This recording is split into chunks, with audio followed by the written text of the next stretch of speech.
2,000 mga driver, mga ostage, estudyante at miyembro mula sa iba pang sektor ang tumanggap ng tig-10 kilo ng bigas araw ng Martes sa bayan ng Parang, Maguindanao del Norte. Handog itong mula sa tanggapan ni BARM Interim Chief Minister Abdul Rauf Macacua kasama sina MP Kitam Kadatuan Jr. at MP Dr. Ibrahim Ibay. Program po yun ng ating butihing Chief Minister Abdul Rauf Macacua through kay MP Kitam Kadatuan Jr. and MP Dr. Ibrahim P. Ibay.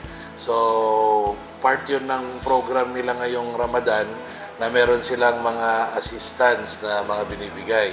Meron silang free iftar, meron silang distribution ng bigas. So, tapos na yung free iftar nila dito sa bayan ng Parang. Ngayon, yung kanina, yung rice distribution naman na namigay sila ng 2,000 sacks of 10 kilograms na bigas. Umabot sa 1,350 na benepisyaryo mula sa transport sector, partikular ang mga payong-payong operators at drivers na may permit to operate ang unang nakatanggap ng tulong sa isinagawang pamamahagi. Unang mga beneficiaries na mga binigyan natin is yung sa transport sector natin na merong tayong 1,350 na merong permit to operate na mga payong-payong operators and drivers. Sila po yung unang mga nabigyan. Then the rest, yung mga ibang sectors natin, mga ustads, mga estudyante, and mga other sectors pa ang makaka-avail ng binigay na bigas. Yung 1,350 natin,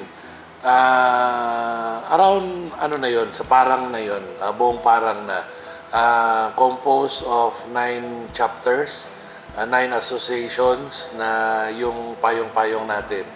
9 chapters sila, yung 1,350. Nagpaabot naman ng pasasalamat ang lokal na pamahalaan ng Parang sa patuloy na tulong na ibinibigay sa kanilang nasasakupan, lalo na ngayong panahon ng Ramadan.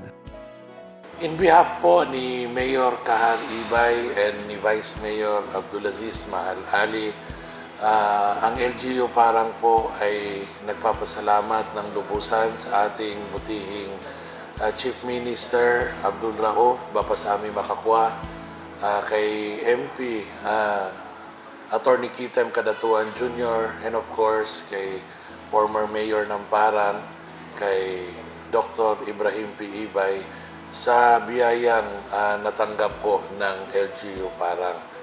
Sana po pagpalain po kayong lahat ngayong panahon ng Ramadan, pagpalain po ang Bangsamoro. Maraming salamat po. Marcus Uy, iMinds Philippines.